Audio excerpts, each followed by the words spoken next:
kandi yakoze rwose yavuze amajambo y'inkoramutima ni nako yama yadushimiye ndamushimiye nanje yibukije ko runo rubuga ariko abarundi basigaye barongerako amakuru kandi bumvirizwa na bose nabo basende defte nyene ko amakuru basigaye bayakurikirana ngaha ndanavyemeza ivyo kuko nanje ni benshi muri bo babimbwira ko ibintu babimenyeye ngaha iwacu. Hanyuma hariho n'ivyo tuvuga nabo babiduhaye ari amakuru y'ibanga usanga aribo bayaduhaye nabo bavuga ati natwe nabo dufise tuvugira ijambo umuntu wese yoba avugana n'aba sendefte muri kino gihe rigaruka kenshi ni ijambo bavuga ngo turarushe ngo burya natwe turarushe ntimubizi turarushe gose iri torwa ryo kwa Ndayishimiye sinababwira ibintu usanga abasendefte bo nyene usanga ariko arabivuga ko haba ku mukuru w'igihugu haba ku mukenyezi wiwe nibaza ko ari nabwo bwa mbere dufise umukuru w'igihugu abantu bavuga umupfasoni wiwe ngira kurusha n'umukuru w'igihugu wenyene iyo bariko baravuga amakosa akogwa nico novuga nk'uko yabivuze. Hanyuma agira ko kandi avuga ikindi gikomeye ati ibi bikorwa byiza tubona Fokode ikora tugira umugenzo wo kubishigikira iyo ikintu tugishimye turyoherwe n'ingene bimeze ariko kandi twongere tunagishigikire. Yavuze ati babaho platform yo gushikira Fokode iki ku ruhande rumwe kiraba twebwe nyene turiko turayubaka ubu mu by'ubuhinga ndibaza ko mu mezi make tuzoba dushobora kubwira abantu ati wipfuza gushikira Fokode arashobora guca ngaha bigakunda. Ndibaza ko hasigaye amezi make cyane mukayibona twabiberetse uwumva wese afise umutima wo kudushigikira agacishaho imbere yaho umuntu wese abishaka byipfuza abona kudushigikira arashobora kuturondera indongozi za Fokode zirazwe yabajewe umunyamabanga nshingwabikorwa wa Fokode Gordien umunyamabanga mukuru Janvier Bigirimana icegera c'umukuru wa Fokode Denis Ndayishemeza no kuvuga ukeneye gushikira Fokode umwanya ivyo tutarabikora yoshobora kuronka ababwira navyo akabikora kandi ndabikengurutse. Hanyuma yadusabye kuba abahuza ni igikorwa kinini gisaba kuciyumvira ko nyene cokorwa neza kuko uko abarundi tumeze mwese murabizi ntivyama vyoroshe arahuja kubikora bakibaza ati uyagombye kwita imbere birasaba ko umuntu yoba yavyitondeye ariko icyumviro nagishimye ni ciza. Hanyuma natubwiye ingene bamwe bavuganye agira ati n'abasendefte bo nyene nta bintu bakoze byo guhimbaza iryo torwa rya Ndayishimiye nk'uko twabibonye muri 2020 nabyo birafise ico bisigura aranaguruka kuri kiyise stratégie de diversion. Nibaza ko umunsi umwe dushobora kuzogitegurira ikiganiro muri Fokode ndipfuza kubereka nk'ibi bintu by'imbuga ziriko zirahuvya abantu benshi bibaza ngo ibi nibiki ngire ko kuri president Ndayishimiye kuko narumvise muri yaga barakimubajije yagaramuje ati mbega ko tubona imbuga nyinshi uzigisha urwanko ni kubera ko abantu bakora ivyo bintu badahanwa. Inyishu yo kwa Ndayishimiye yumvirije ni Ndayishimiye we yumvamo ko abigisha urwanko ngo hari abantu baca bavugira bakuvuga cavuga Sandra Muhoza bimwe bamwagiriza ibyo uca wumvamo ko ariko aravuga abigisha urwanko n'abantu mu ntwaro zaheze bafise akabonge k'izo ntwaro ni ukuvuga ko atabona ibintu biriko birakorwa n'imbuga z'abagressende DFDD narigeze kubiva mu kindi kiganiro ubu mu Burundi ikosa no gutuka abahutu mugabo ututsa abatutsi sikosa mu Burundi niko bimeze ubu umuntu ahirahiye akavuga ikintu ku bahutu arahanwa ariko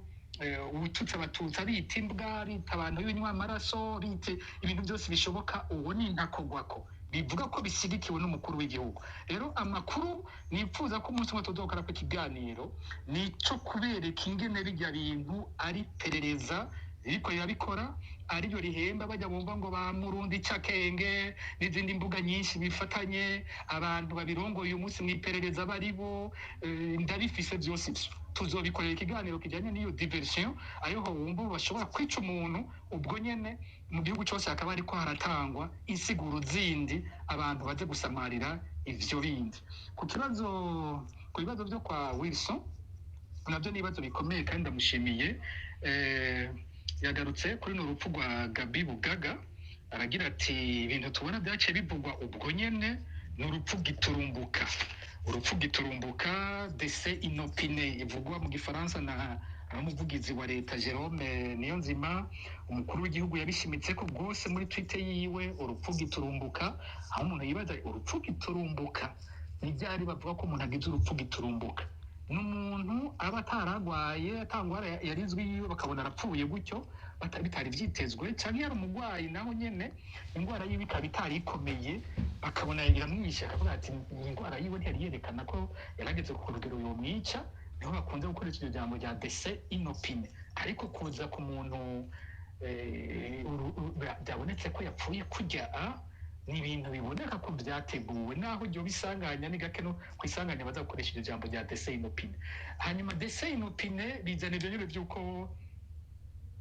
badakeneye kuza kubitohoza, ariko ubundi décès inopine bategerezwa gupima by'ukuri kivuyeko. Décès inopine naho nyine ntupa kubireka kurarondera yingo hitanye n'iyihe ikintu kimutwaye n'igiki kwisanganya namaze kubivuga, urarondera icyo iryo sanganya ryavuye ko. None hari icyizere nicyambagira ati nta na autopsy yavuze iki cya autopsy ati nta ruhinga buriko burakoreshwa barabe umubiri wiwe ingene umeze, harabavuze ibikomere byo mu ruhanga bibona ko yarakubiswe ikintu, mbega n'ibyo yarakubiswe ikintu cyangwa naco yakubiswe. Hari ama audio yakwiragijwe avuga ati abogeje ikiziga baba barabonye ko yoba yararashwe amajya ku gutwi, mbega ibyo bintu nibyo cyane sivyo, mbega hari umuganga yopima akaraba ko by'ukuri atarashwe. Ibyo bintu byose amaraso yiwe yagiye he ko atabonetse hajya, byategerezwa gukorwa neza bigapimwa. Kwihutira kuvuga ko bagiye kumuhamba aho ku munsi wa kabiri ata kintu na kimwe gikozwe bijyanye no gutohoza biteye amakenga. Gutohoza nkosore gato, hariho akantu gato ibi kitwa kumenga no gutohoza bakoze. Hariho umupeji haje Bujumbura yatumye aratuma ko abamugendanira umushoferi barabazwa bati mwe muheruka ryari umugoroba wa nyuma vyari biki. Abo ubumvirije kenshi ibyo nkunze kubona mu byaha bikomeye mu Burundi, ubwa mbere bwo bashaka kumenya ko bazi ibintu bikomeye, iyo bazi bikomeye nabo nyene baca bicwa canke ikaba intumbero nyene yuko bandanya bahuvya. Ubumvirije abo bantu baciye baratumye n'ubuza kumbwira nawe kumwe navuze ni barungika iperereza yarungika abaduha amakuru, bararungitse abaza kunyereka nyene kw'iryo risanganya. Bambwiye gute? Umwe aturumva abapolisi amugendanira ngo umwe yari ruguru yari muhira ngo yaranse ko amuherekeza, Gabi Bugaga n'umuntu yaragoye atemera ko ajyana n'abamugendanira, yamvuga ikigaruka rwose bya bindi twabona nyene mu rezo sociaux. Hanyuma uwundi ati ni umushoferi, ngo umushoferi barajyanye ngo isaha 4 ngo bageze kuri Shanike ngo atamubwira ngo nuve mu modoka we ugende, ngo hanyuma ngo atarabandanya wenyene. Uma kubwiye Shanike no kuvuga bakubwiye ko yabandanije byabarabara rya Rubirizi nibyo ariko arondera ku bariko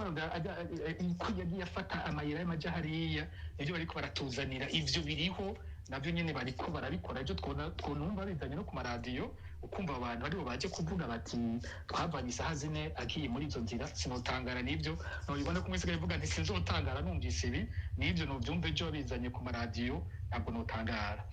Tinone hari amatohoza twitega umuryango kwitega kuzoronka cyangwa bizomera nk'ibindi aho urumva nta n'amatohoza bavuze. Ku bandi baravuga ngo hazobaho amatohoza ataco yigeze ashikako, kuri uyu nta nuko twemerera amatohoza kuriho. Aha numva ntaco umuntu yokwitega kiretse ko ku mfuma zose burya Barundi barasigarana ukuri kuba kutavuzwe mu nzego kurasigara imyaka inyuma. Ndibaza ko ukuri kuzoboneka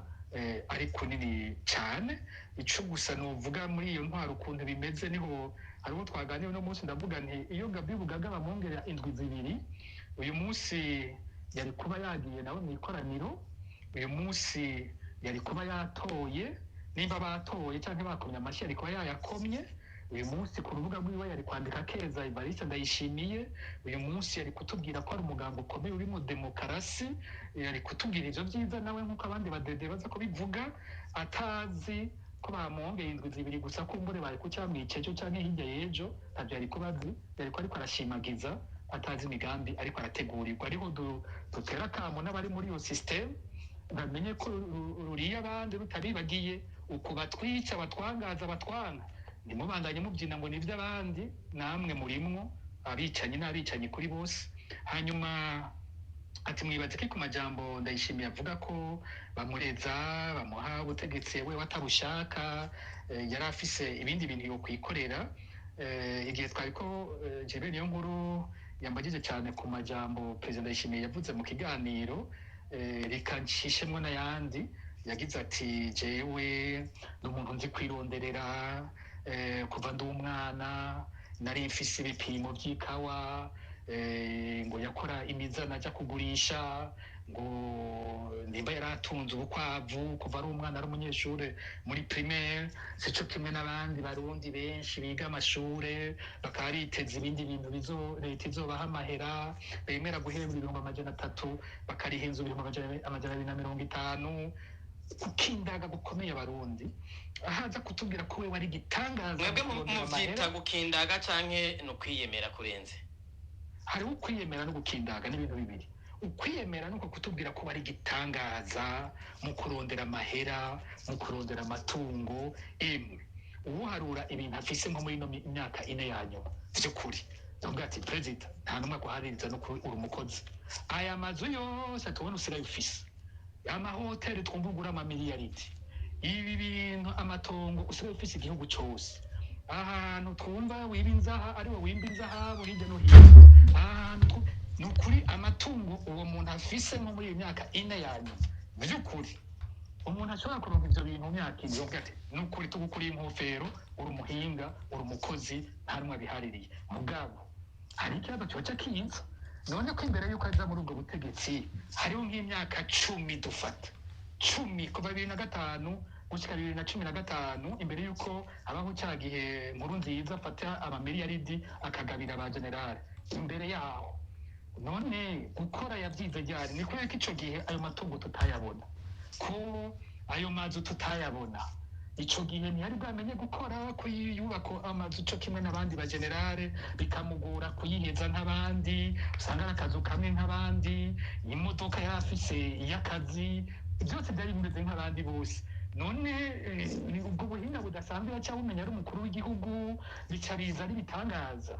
cyane n'ubuhinga buhagaze kwa kundi tubona umuntu ashitse umukuru w'igihugu yahora ashobora gufungura gusumisha 300 ku munsi ubundi tugasanga yagujije na 10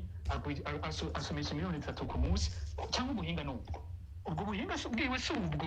kumenya kubikwega ivyo nyene by'igihugu akamenya kuvyishirako ubwo buhinga n'ubuhe yaronse ari umukuru w'igihugu ivyo bintu tutabona imbere ariko atubwira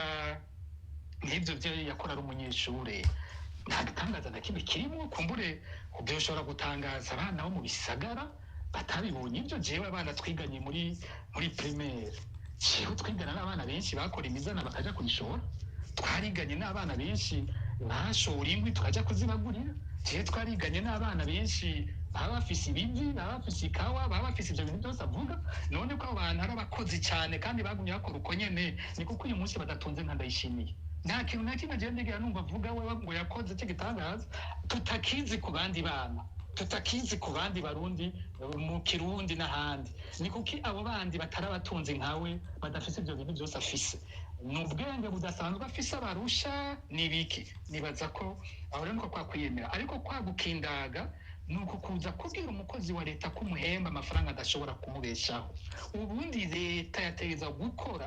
kuburyo ihemba igahiteka umukozi wayo wowe nyene n'umukuru w'igihugu ukivugira ngo ndaguhemba 300 kandi ndabizi ko inzu bamwe uyifata ku 250 none by'ukuri uramuhemba vy'ukuri ubuzi wa leta abayeho gute si wewe uri kumurungika kuba umusuma none wowe ushaka ko abaho gute umuhemba amafaranga bigorana nuko ari inzu ushaka ko acabaho gute les droits de l'homme zivuga iki iyo kigeze kuca akazi nuko gahembwa ku buryo buhiteka umukozi iyo tuvuga les droits de l'homme abantu bazi ngo nukuvuga ibi bya la liberté d'expression ibiki gusa hariho n'ibyo by'akazi umuntu akoze ahembwa gute birimo none leta iri haguhemba ku buryo abantu babaho mu buryo buteye isoni rero mu kibazo ca Wilson umengagiye kure ati none uwo muntu avuga ko bamugoye ni kuki nubaretse bagasubira kumugora kandi twumva hariho abandi babigwanira binageze ku rugero hoba hariho n'abicwa bariko barazira ivyo bintu mu ruyeri uruyeri rwo guhenda abantu navuze ngo ni muri bya bibazo hari ibyo bimwe bimwe numvise ngira ni iki ni ikibazo cyo menyesha amakuru ngo muri Bibiliya turabona Dawidi yatowe n'Imana turabona naka yatowe n'iki mwebwe muba mwatowe gute ubundi akaza avuga ati nta n'umwe ajya muri ayo mabanga atari Imana nibe nivyo ni kutubwira ko ari igitangaza nta gutegetse akunda baramuhomera ko atabushaka n'Imana yimurungitsemo n'Imana iragorana n'uruhendo umuntu yoja kwica abantu umuntu yoza kubwira amacengo yose acoboka ngo umane ubutegetsi kaza kukubwira ngo bariko babumpambira ko ntabishaka ivyo nibaza ko ari ibihendwa abana nyene nta ubigenda bene ivyo ego mujije benge ngo twakire umugwi wa kabiri w'ibibazo hari akabazo atarishura ku mwanya gira gatatu yari yabajije numva barire sai nakabonye yagize ati Mugaga yagize ati oya hari uwabajije insiguro za Fokode yongera arababwira n'amakuru azi kumbure niyo nyene Janvier Marufu Fokode majambo yose ni Forum pour la conscience et le développement nishira hamwe rihagaze ku gukangurira abarundi kuba mu iterambere no gukunda igihugu cyabo no kwitangira igihugu kugifasha guhagarara neza igihe ryavuka nishyamba ryavutse mu gihe cy'intambara twiga muri kaminuza twariyo hariho ukuntu abanyeshuri bagaruye mu migwi inyuma y'ubwicanyi bwari bwabaye mu 1995 rero nishira hamwe ryamye rihagaze kuri uko kuntu abantu buganira abarundi baganira bavugane ibibazo by'ukuri by'igihugu bakuremwo ingene ico gihugu bogifasha kigahagarara neza hanyuma ariko arambaza ati Bugaga haravugwa ko yoba yishwa ku itegeko rya president Ndayishimiye sinza kubivuga gutyo mu byo mu majambo nakoresheje sinigeze ndabivuga gutyo hanyuma ati hari abavuga ko aribo babikoze mushikanganje Edouard Bizimana Museremu kumbure n'abandi yavuze witwa Desire Minani yabaye buramatari wa Ngozi mu byo natohoje nta na hamwe nigeze numva ayo mazina nta na hamwe amazina bambwiye n'ayandi sinza kuyavuga ariko n'amazina yo mu nzego z'umutekano ku rwego ku rugero rwo hejuru nibo numvise bacishamo ariko bimwe navuze mu mashyirahamwe y'agateka muntu hariho imvugo y'iwacu ntiharagira ko nk'ayo mazina no yakoresha gutyo ngo ni naka na naka batanze amategeko bavuganye na naka oya ibyo ntabyo nokora muri uyu mwanya kuko simfise ibyemezo bikwiye byotuma ashobora gukora ico kintu rero amazina je mfise saya mu byo maze gutohoza ntawe urambwira aya ariko ibi byaranditswe narabibonye aho byazaranye ntituhazi kuko bya bintu byinshi tubona biza ari byinshi ntaco mfise no bivuga kw'ivyo ego murakoze Alice ngira two kwakira uwundi mugwi ugira kabiri ibibazo ego twakira uwundi mugwi w'ibibazo Gilbert ngira ngo kuko abantu bakeneye kubaza cyangwa guterera ari benshi twoza turakira umugwi w'abantu batanu kugira ngo bashobore kuronka akanya ko kubaza bose umugwi ukurikiza ko bugizwe na Gatwasa Nigira Amahoro Emma Mutuburana mu rugendo na Ntwari Burundi abandi baca bihangana tuca tubakira mu kurikirana ubundi mugwi azani Gatwani mwa muri ko matwumva mu kugurura akamikro kanyu sinzi ko ikibazo cyangwa ari intererano murakomeye mwese nizera ko amahoro ego mina amahoro mbanje gushimira Fokode rongoye na Pacifique rinazwe no kubatera intege ku bikorwa byiza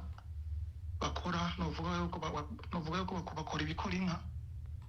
nkabashimira namwe ndahengeshanya gufashanya na Fokode Alice Hakizimana na Gilbert Niyonkuru mwese Imana ibazigame ikibazo cya mbere nagomba kubaza cerekeranye n'amakuru arabi ibyo bigwanisho nyine byava mu Burundi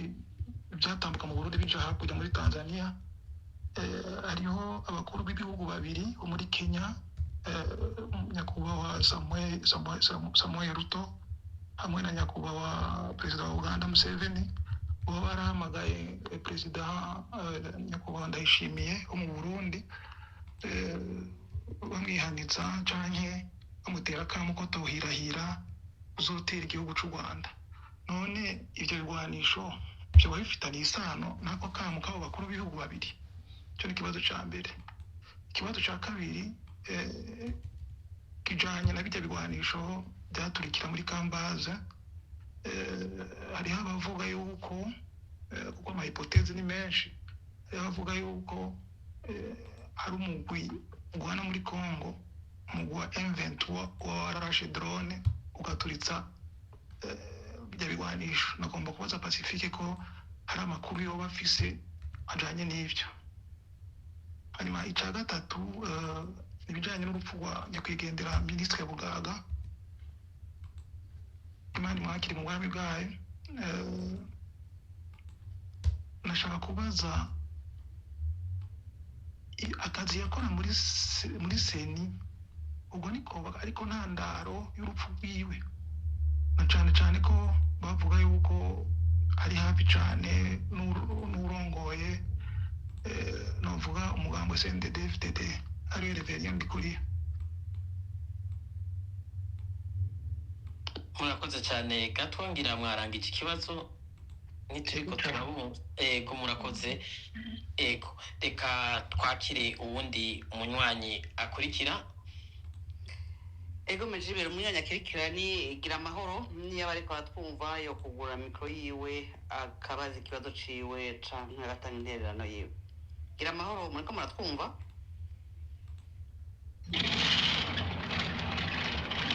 Kumbuye kumbira ari mu rugendo ntituriko turamwumva ngira two kwakira uwundi Alice murumva ko sinzi ko muriko muratwumva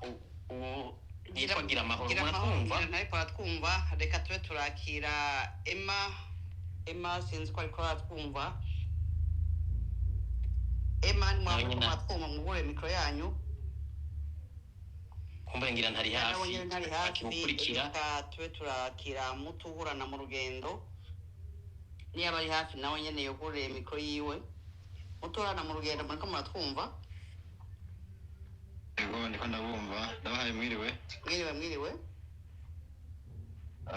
nagomba bwa mbere ntangure ndabashimire cinongera shimire n'umutumire kandi manje kumuramutsa. Arabumva mubwireko. Ikibazo canje ni ikibazo kimwe kubera ikindi mugenzi wanje gatwaye amaze kukibaza ni ikibazo kijanye kumbure sinzi kibaye Alice umunywanyi muturana ijwi kiwe ryagiye ngira araza kugaruka mu kurindira ngira twaba turakira uwundi. Alice sinzi ko muriko muranyumva? Ego reka jebe ngira ngo sinzi kimugoye reka tube turakira reka twakire niwe yarakurikira sinzi ko ariko atwumva ntwari Burundi mwamuri hafi mwo kugura akamiko kanyu ngira ngo ndawongere ntari hafi hari umunywanyi yadutse cyane mbona ufise Reynold sinzi ngira twaba turamuha ijambo mu kurindira ko abantu ngira batwumva. Reynold nimba twumva mwiriwe ahubwo muraraba kuko na jene nari kuri telefone hanyuma ndagira ingorane nyinshi za connection. Ni peut-être abariko baratwumiriza bashaka gufata ijambo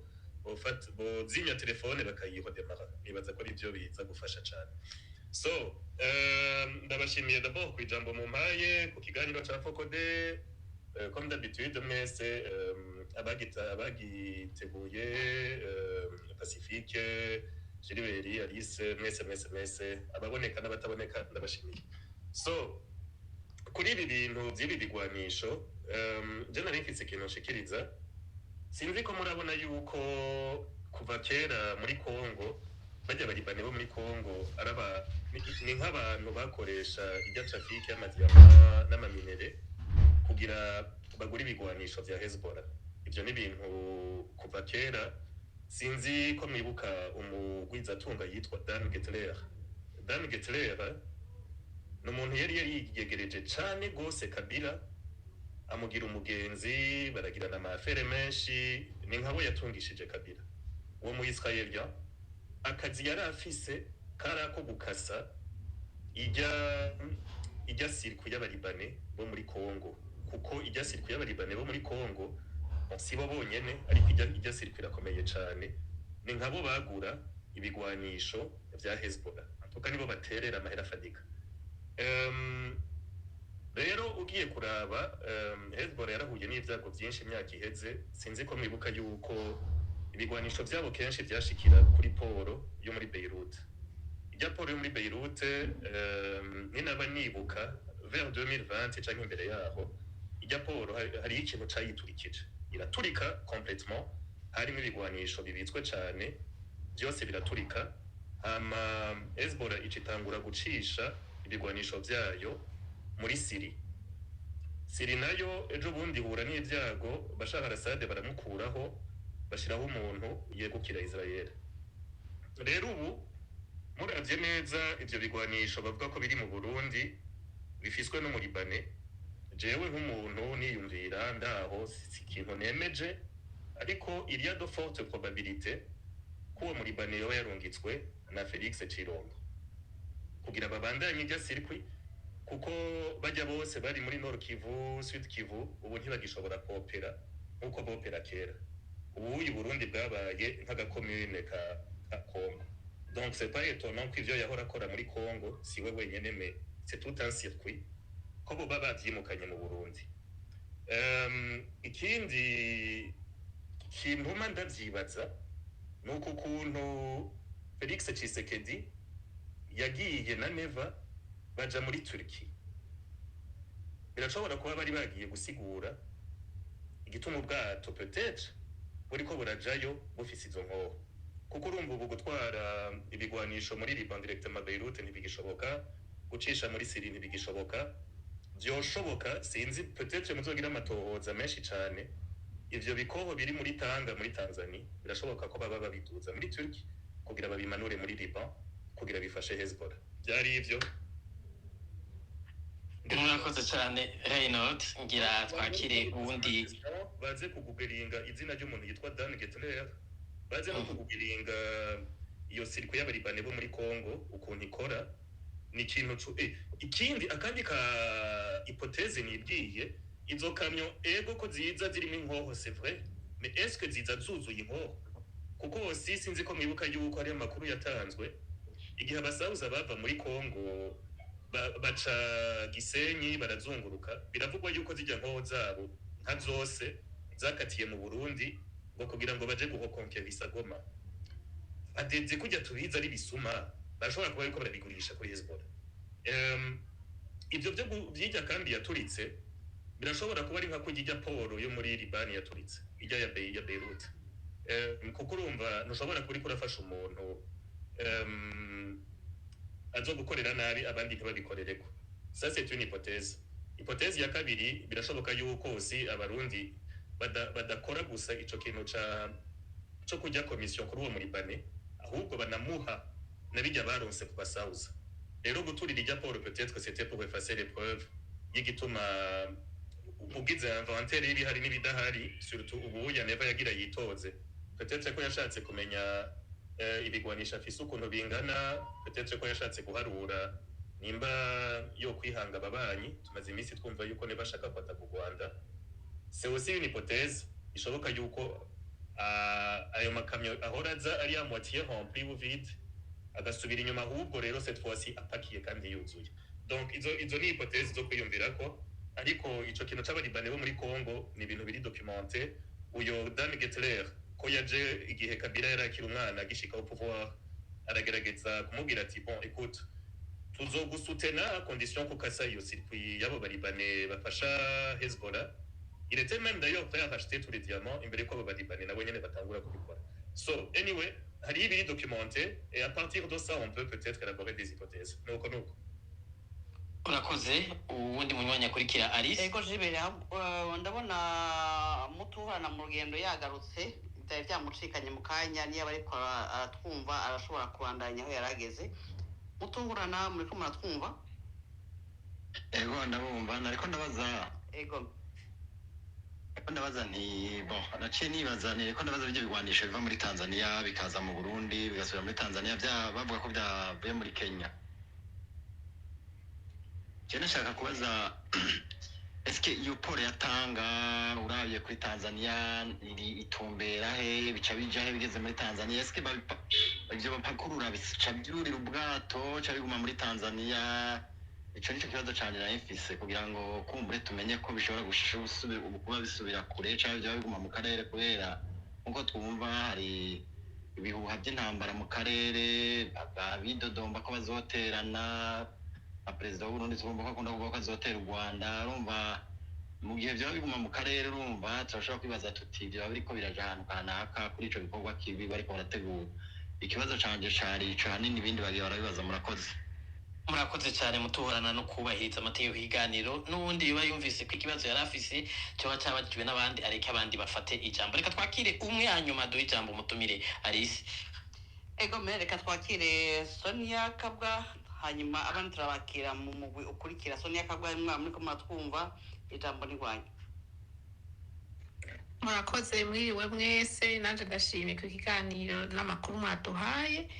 ikibazo canje gihagariye kuri bijya bigwanisho Pacifique karatubwira bija handi